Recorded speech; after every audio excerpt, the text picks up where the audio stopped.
गुरुर्ब्रह्मा गुरुर्विष्णु गुरुर्देवो महेश्वरा गुरुर्साक्षात् परं ब्रह्मा तस्मै श्री गुरुवे नमः। तस्मै श्री गुरुवे नमः। नारायणं नमस्कृत्य नरं चैव नरोत्तमं देवीं सरस्वतीं व्यासं ततो जयमुदीरये। वक्रतुंड महाकाय सूर्यकोटि संप्रभा निर्विघ्नं कुरु मे देव सर्वकार्येषु सर्वदा। अतुलितबलधामं हेमशैलाभदेहं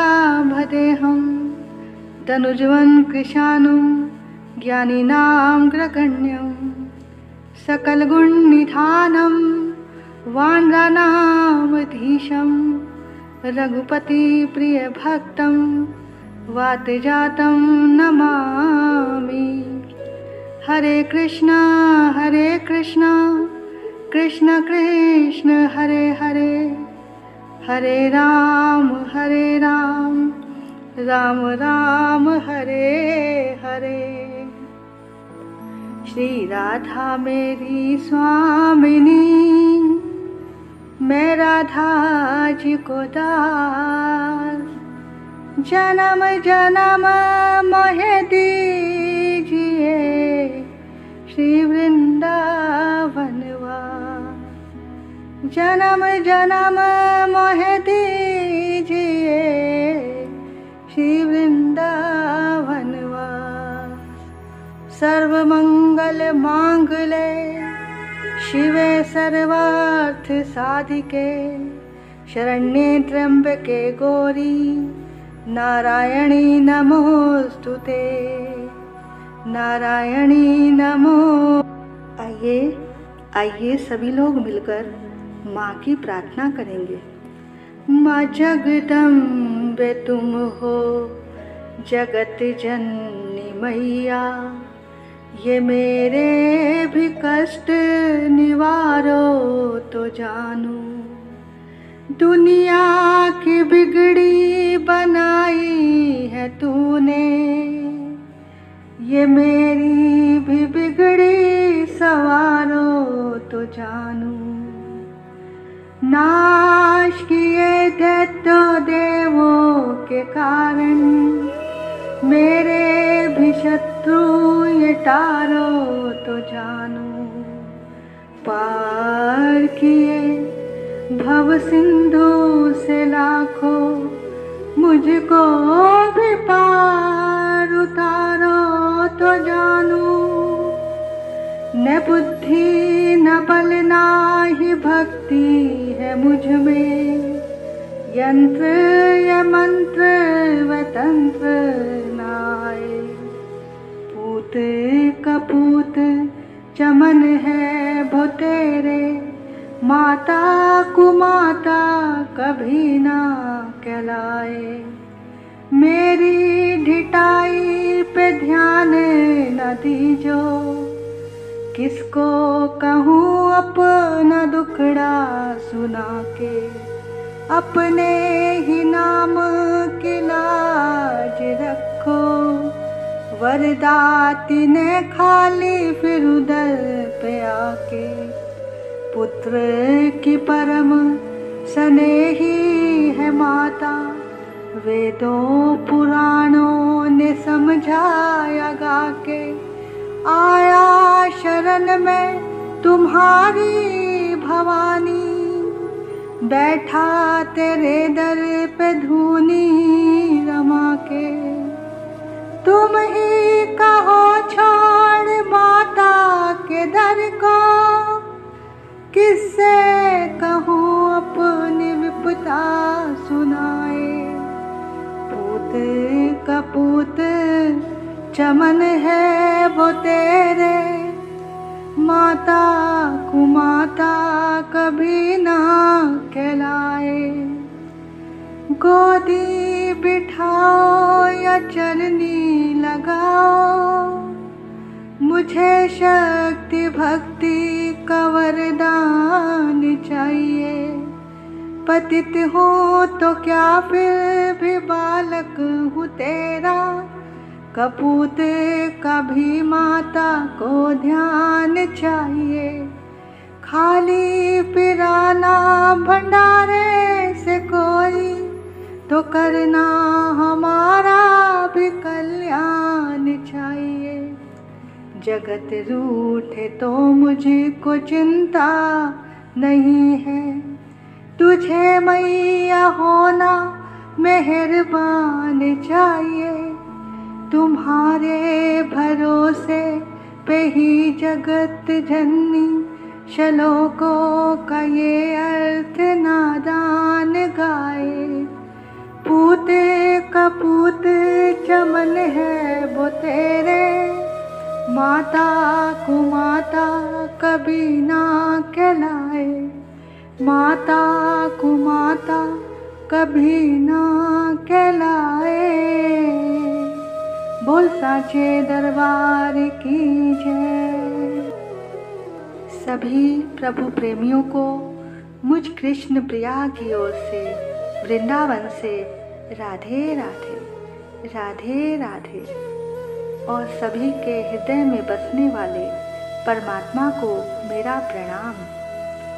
देखो, अभी तक हमने किशोरी जी की कृपा से भगवत प्रेम कथाएं और शिव पुराण और भक्तों की कथाएं ही कही हैं, लेकिन वृंदावन धाम में किशोरी जी के चरणों में बैठकर देवी भागवत प्रथम बार कहने का सौभाग्य प्राप्त हुआ है।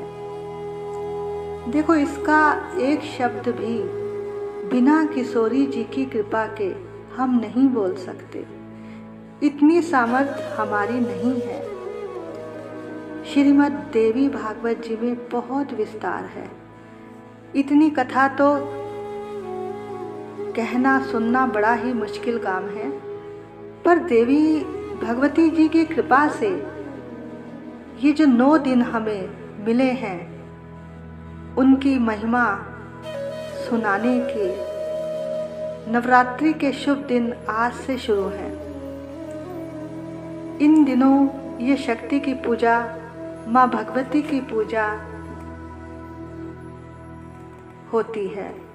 अगर शक्ति ही ना हो तो भगवान भी बिना शक्ति के कुछ नहीं कर सकते।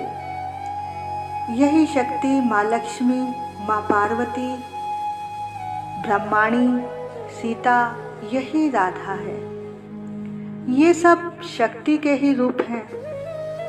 इन्हीं राधा रानी की छत्र छाया में बैठकर देवी भागवत सुनाने का सौभाग्य प्राप्त हुआ है। यहाँ की सारी व्यवस्था राधा रानी ने ही की है। महारस से भरा ये वृंदावन धाम है, जिसे किशोरी जी की कृपा से यहाँ वास मिल जाता है। जो इस वृंदावन का आश्रय ले लेता है, उसके फिर सारे कार्य किशोरी जी और ठाकुर जी ही करते हैं। वो कहते हैं ना, हमारे दो ही रिश्तेदार ठाकुर जी और राधा रानी सरकार।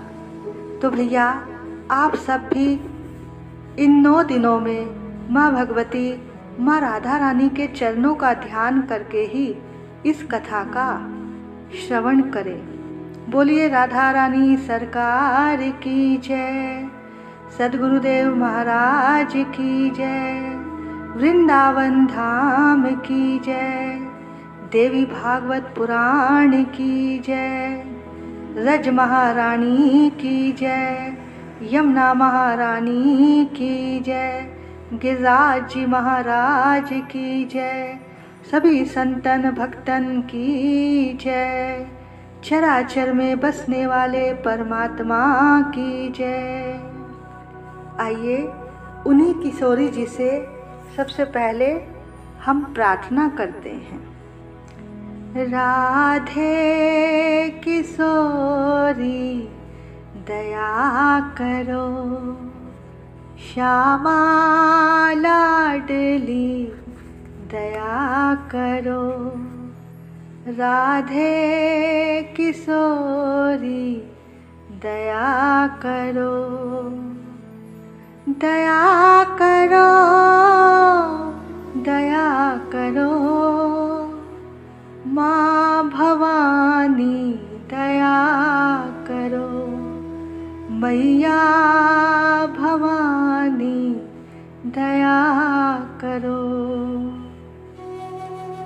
मौसम दीन ना कोई जग में, मौसम दीन ना कोई जग में, तनिक दया की दृष्टि धरो, राधे तनिक दया की दृष्टि धरो, राधे किशोरी दया करो।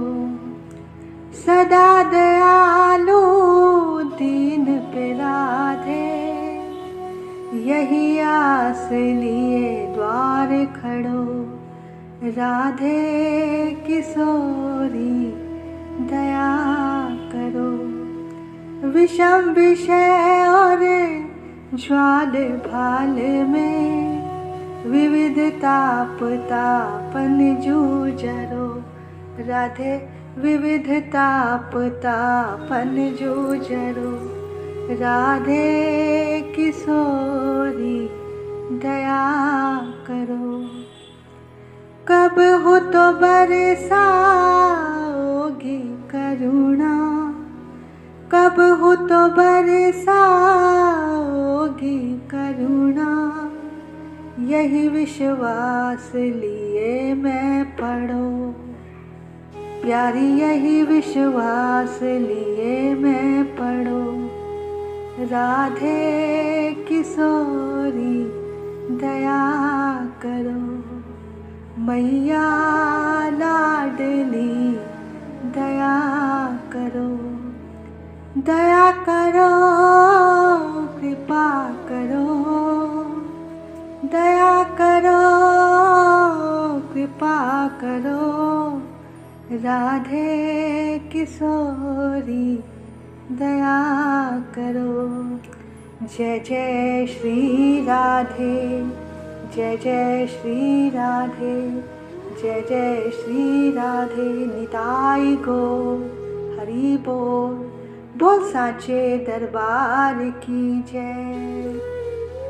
आइए अब हम कथा के महात्म की ओर चलते हैं। देखो, श्रीमद् देवी भागवत में भी भागवत जी की तरह ही 12 स्कंद हैं, 318 अध्याय हैं और 18,000 श्लोक हैं। श्रीमद् देवी भागवत जी का महात्म एक बार नैमिषारण्य में सूत जी से ऋषियों ने कुछ प्रश्न किए। पूछा कि हमें वह कथा सुनने की इच्छा है जो परम पवित्र है, जो सबका कल्याण करे। तब सूत जी ने कहा, ऋषियों, तुमने ये बहुत ही उत्तम बात पूछी है जो सबके कल्याण के लिए है। देखो भैया, संसार के जो लोग होते हैं वो केवल अपने ही कल्याण की बात सोचते हैं। वो तो यही पूछते हैं कि हमारा कारोबार कैसा चलेगा, घर कैसा चलेगा, हमारा कल्याण कैसा होगा। लेकिन जो संत लोग होते हैं वो सबके बारे में सोचते हैं। वो केवल अपने बारे में नहीं सोचते, वो तो यही सोचते हैं कि जिसमें सबका कल्याण हो, वो सबके हित की बात सोचते हैं। तो भैया, जब भी हमें भक्ति के मार्ग पर चलना हो तो उसमें सबसे पहले किसी संत का अनुग्रह होना बहुत ज़रूरी है, क्योंकि संत की कृपा के बिना हमें भगवंत नहीं मिल सकते, भगवान नहीं मिल सकते। वो कहते हैं ना, जब संत मिलन हो जाए, तेरी वाणी हरि गुण गाए, तब इतना समझ लेना, अब हरि से मिलन होगा। तब इतना समझ लेना, अब हरि से मिलन होगा। नहीं क्रोध किसी पर आए, सब में तो नजर हरि आए, तब इतना समझ लेना, अब हरि से मिलन होगा। आँखों से आंसू आए, दिन रात याद हरि आए, कोई दूजा न मन को भाए, दर्शन को मन ललचाए, तब इतना समझ लेना, अब हरि से मिलन होगा। तब इतना समझ लेना, तब हरि से मिलन होगा।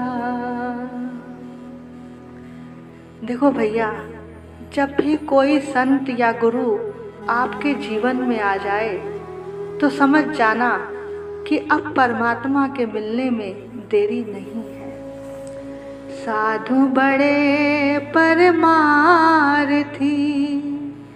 घर जो बरसे आए, तपन बुझावे और की अपनों पारस लाए। तो भैया, संत सबके कल्याण की बात सोचते हैं। व्यास विष्णु जी के अंश हैं और पराशर जी उनके पिता और सत्यवती उनकी माता। व्यास जी ने वेदों को 4 भागों में विभाजन करके उन्हें अपने शिष्यों को पढ़ाया। उसी समय मुक्ति और भुक्ति देने वाला देवी भागवत रचा। पूर्व समय की बात है, जिस समय राजा परीक्षित को तक्षक सर्प ने डस लिया था। उनके पुत्र जन्मेजय को लगा कि पिताजी की अकाल मृत्यु हुई है। उनकी दुर्गति निवारण के लिए उसने देवी भागवत सुना। वेदव्यास जी के मुख से ये 9 दिन में संपन्न हुआ। कथा के तुरंत बाद महाराज परीक्षित को भगवती के परम धाम की प्राप्ति हो गई। अब पिता को परम धाम प्राप्त हुआ, ये देखकर जन्मेजय को बहुत हर्ष हुआ। उन्होंने विधिवत व्यास जी का पूजन किया। कहते हैं, जो मनुष्य भक्ति पूर्वक देवी भागवत सुनते हैं, रिद्धि सिद्धि सदा उनके निकट रहती है। इसमें एक प्रसंग और आता है जो आपने इन दिनों भागवत जी में भी श्रवण किया। एक भोजवंशी थे जिनका नाम सत्राजित था। वह भगवान सूर्य के परम भक्त थे। भगवान सूर्य ने उनको एक मणि दी थी। उस मणि का नाम सैमंतक मणि था। वो मणि बहुत सा सोना रोज उगलती थी। भगवान कृष्ण ने कहा, ये मणि आप हमें दे दो, जिससे प्रजा सुखी रहेगी। मगर उसने मना कर दिया। इसके बाद सत्राजित ने भगवान सूर्य का एक मंदिर बनवाया और उस मंदिर में उस मणि की स्थापना कर दी। एक बार सत्राजित का भाई परसेन उस मणि को लेकर चुराकर जंगल में घोड़े पर सवार होकर जा रहा था कि वहाँ एक शेर ने परसेन और उसके घोड़े को मार दिया और मणि ले ली। अब शेर उस मणि को लेकर थोड़ी आगे पहुंचा तो एक रीछ मिला जिसने शेर को मारकर मणि ले ली और अपनी गुफा में घुस गया। जब परसेन मणि लेकर वापस नहीं आया तो धीरे धीरे सत्राजित ने ये कहना शुरू कर दिया कि हो ना हो ये मणि द्वारकाधीश ने ही ली है। और भगवान सोच रहे हैं कि हमने तो मणि ली भी नहीं और फिर भी हमको झूठा कलंक लग गया। भगवान कुछ यदुवंशियों को लेकर वन में गए। देखते क्या है, थोड़ी दूरी पर परसेन मरा पड़ा है और उसका घोड़ा भी मरा पड़ा है, परंतु वहां पर मणि नहीं थी। थोड़ा आगे चले, आगे एक शेर मरा पड़ा था, मणि वहां पर भी नहीं थी। लेकिन जहां पर शेर मरा पड़ा था वहां पर जांबवान के पैरों के चिन्ह थे जो आगे जाकर एक गुफा में जाते थे। भगवान ने सभी यदुवंशियों को कहा कि तुम सब यहीं पर ठहरो, हम गुफा के अंदर जाते हैं और तुम 12 दिन तक मेरा इंतजार करना। अगर मैं वापस नहीं लौटा तो तुम चले जाना। जब भगवान कृष्ण गुफा में गए तो क्या देखते हैं कि मणि को बच्चों ने अपना खिलौना बनाया हुआ है। भगवान ने तुरंत जाते ही मणि छीन ली और बच्चे रोने लग गए। अब उनकी आवाज़ सुनकर जांबवान जी दौड़े आए और भगवान के हाथ से मणि छीनने लगे। अब उनमें युद्ध शुरू हो गया। इस तरह से जब 12 दिन बीत गए तो भगवान बाहर नहीं आए। तब वो जो यदुवंशी थे वो सब लौटकर आ गए। उसी समय नारद जी वहाँ पधारे। तब वसुदेव जी उनके चरणों में सिर रखकर रोने लगे कि मेरा पुत्र कृष्ण लौटकर नहीं आया है। तब नारद जी ने कहा, तुम चिंता मत करो, तुम देवी भागवत सुनो, वह जरूर लौट आएगा।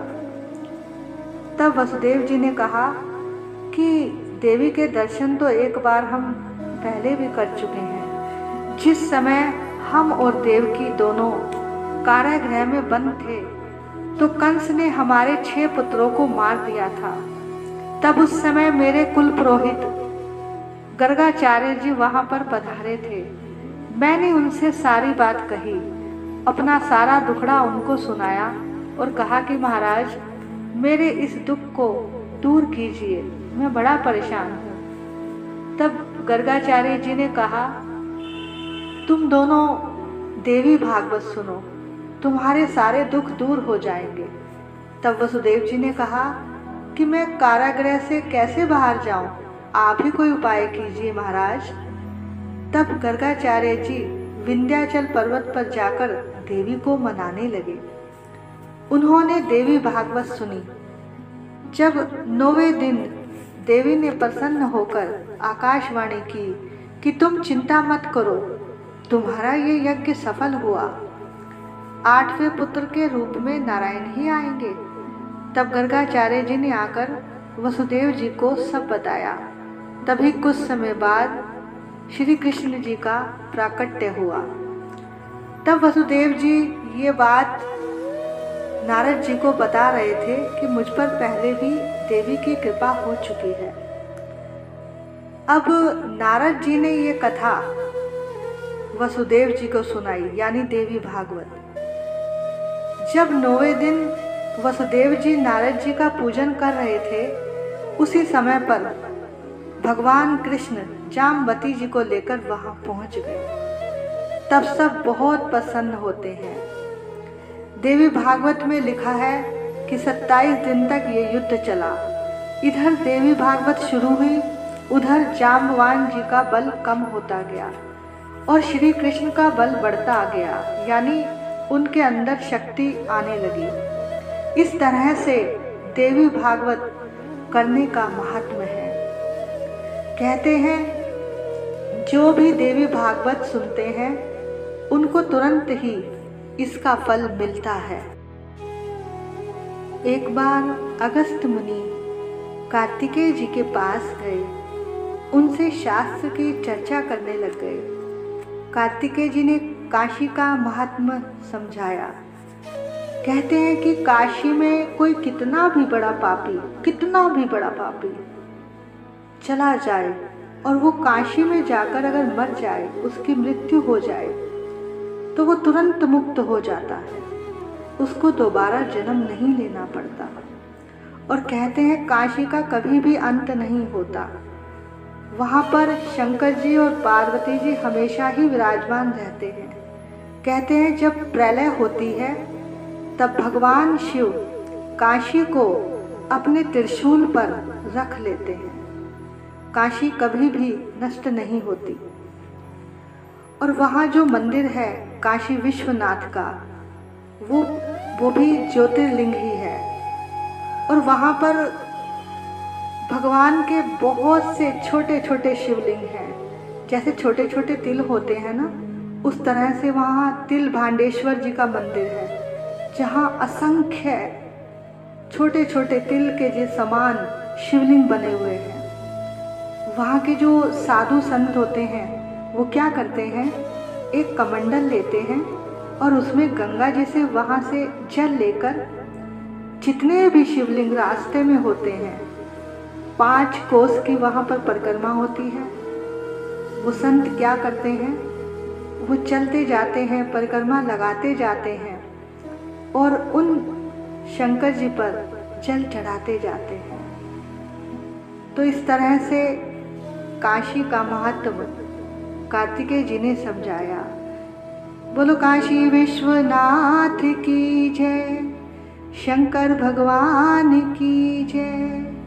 हर हर महादेव, हर हर महादेव, हर हर महादेव। सब देवों में एक देव, हर हर महादेव। अब जब कार्तिकेय जी ने ये सारी कथा सुनाई, परंतु ऋषियों को संतोष नहीं हुआ। तब उन्होंने कहा हमें देवी भागवत जी की महिमा बताएं। तब कार्तिकेय जी ने कहा देखो, जगत जननी की महिमा का तो कोई भी अंत नहीं है। मैं आपको देवी की महिमा का एक प्रसंग सुनाता हूँ। कहते हैं एक श्राद्ध देव थे, उनके कोई संतान नहीं थी। तब उन्होंने वशिष्ठ जी से प्रार्थना की, मुझे पुत्र की प्राप्ति हो, इसके लिए आप यज्ञ कराइए। अब यज्ञ शुरू हो गया और वहाँ जब आहुति डाल रहे थे जो होता थे, तो जो वहाँ श्राद्ध देव की पत्नी थी, उनके मन में था कि हमारे यहाँ पुत्री हो। उन्होंने चुपचाप उनके कान में बता दिया कि मुझे पुत्री चाहिए।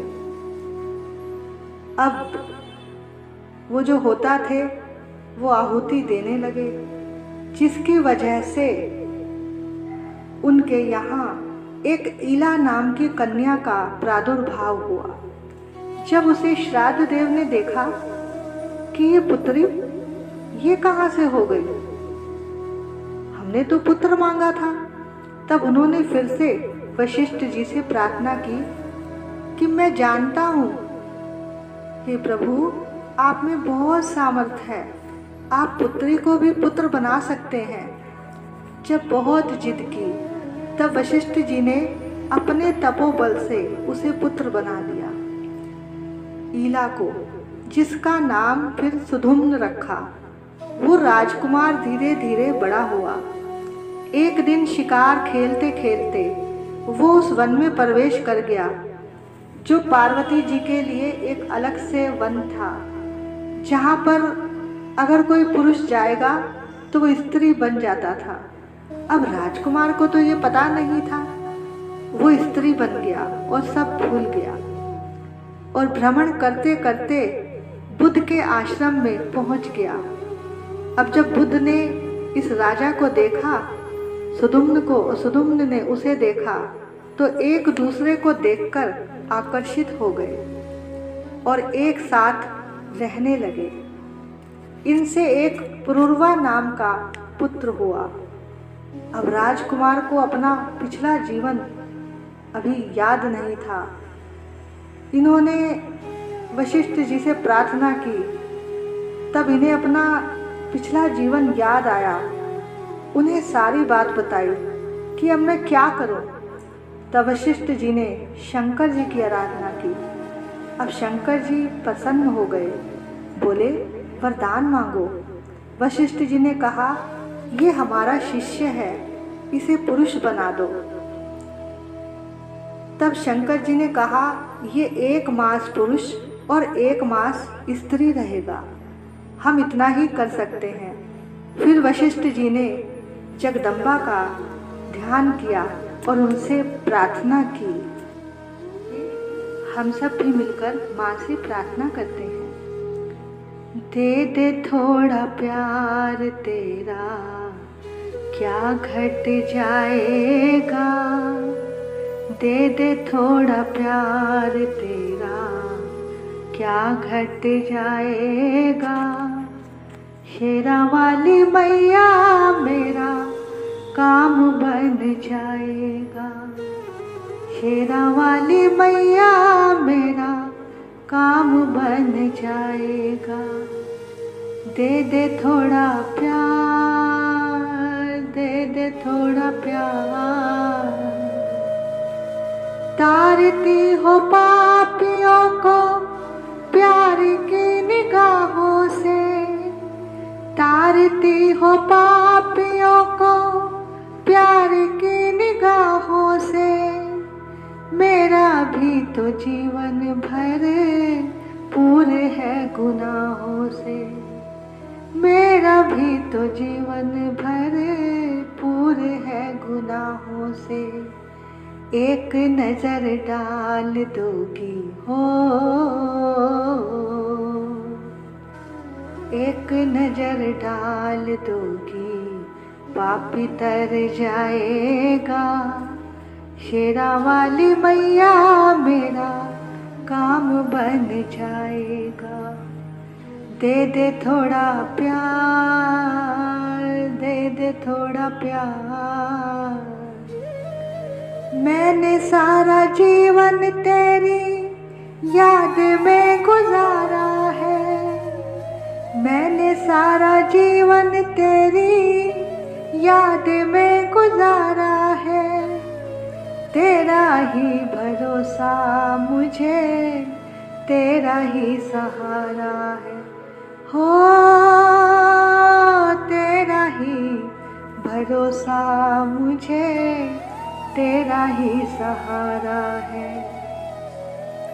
तेरा थोड़ा प्यार, तेरा थोड़ा प्यार मेरी झोली भर जाएगा। तेरा थोड़ा प्यार मेरी झोली भर जाएगा। शेरा वाली मैया मेरा काम बन जाएगा। मेरा वाली मैया मेरा काम बन जाएगा। दे दे थोड़ा प्यार, दे दे थोड़ा प्यार। देती हो सभी को मैया, मैं भी लेके जाऊंगी। देती हो सभी को मैया, मैं भी लेके जाऊंगी। झोली मेरी भर दो मैया, गुण तेरे गाऊंगी। झोली मेरी भर दो मैया, गुण तेरे गाऊंगी। आज ना भिखारी दर से हो, आज ना भिखारी दर से खाली हाथ जाएगा। शेरा वाली मैया मेरा काम बन जाएगा। मेरा वाली मैया मेरा काम बन जाएगा।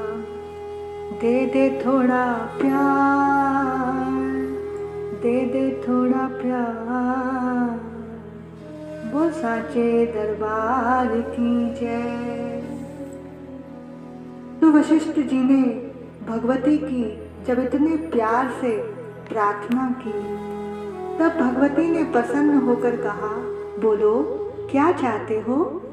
वशिष्ठ जी ने कहा, हे प्रभु, हे माँ, मेरे शिष्य का दुख दूर करो और कोई उपाय बताओ, मैं क्या करूं?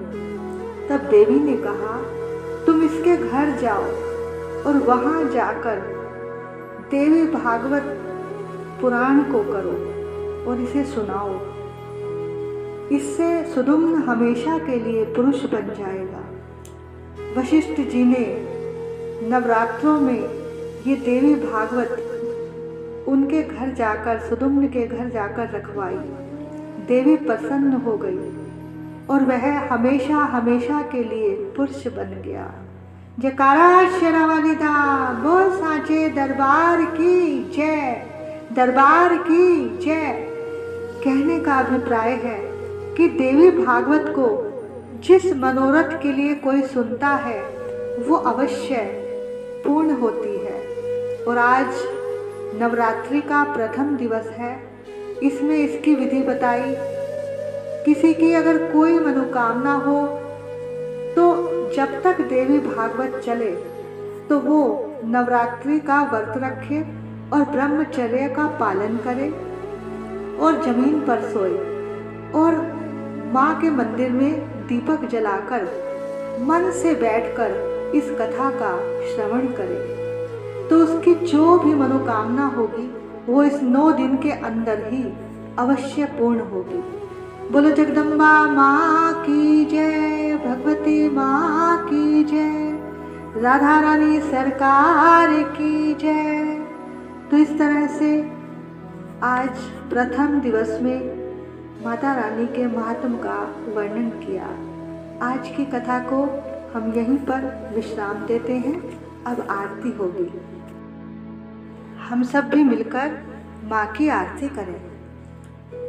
मैया तेरी आरती से अंधेरा ढले, जगदम्बे तेरी आरती से अंधेरा ढले, भक्त के अंधेरे घर में रोशनी जले, भक्त के अंधेरे घर में रोशनी जले।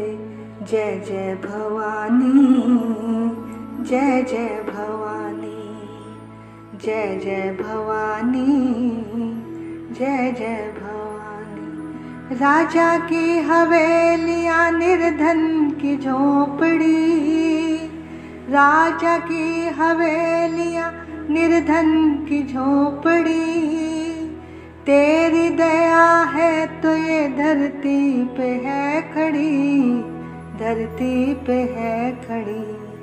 माँ कौन है यहाँ जो तेरा आसरा न ले, माँ कौन है यहाँ जो तेरा आसरा न ले। भक्त के अंधेरे घर में रोशनी जले। जय जय भवानी, जय जय भवानी। आरती उतारे तेरी सुबह शाम को, आरती उतारे तेरी सुबह शाम को। पा गए हम तुझ में मैया चारों धाम को, चारों धाम को। माँ पा गए हम तुझ में मैया चारों धाम को, चारों धाम को। माँ जो तुझे पुकारे उसे पाप ना छले, माँ जो तुझे पुकारे उसे पाप ना छले। भक्त के अंधेरे घर में रोशनी जले। जय जय भवानी, जय जय भवानी। मैया तेरी आरती से अंधेरा ढले, भक्त के अंधेरे घर में रोशनी जले। जय जय भवानी, जय जय भवानी।